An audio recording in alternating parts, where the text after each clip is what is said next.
Hello, and welcome to the enDAQ Analyzer video tutorial series. I'm Sam Ragusa, core developer on this project, and I'll be walking you through how to install and use the enDAQ Analyzer.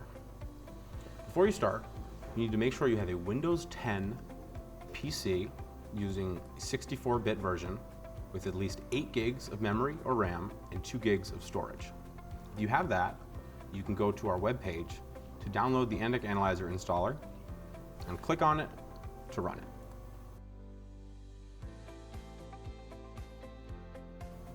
Once you've opened the enDAQ Analyzer installer, you should see this page. Click Next.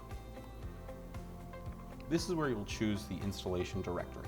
While it's not necessary to keep it in the default directory, you may want to use it to avoid some bugs.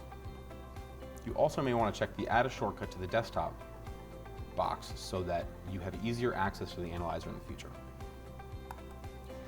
On this page, if you don't already have it installed, MATLAB Runtime version 9.4 will be installed. It will ask you to specify the installation folder if you don't already have it, and then click Next. Accept MATLAB's Runtime License Agreement, and then on the final page, you'll see a summary of what will be installed and where it will be installed. After checking it over, you should click the Install button, which may take a few minutes. Now that this is completed, congratulations, you've installed the enDAQ Analyzer. You can click Finish.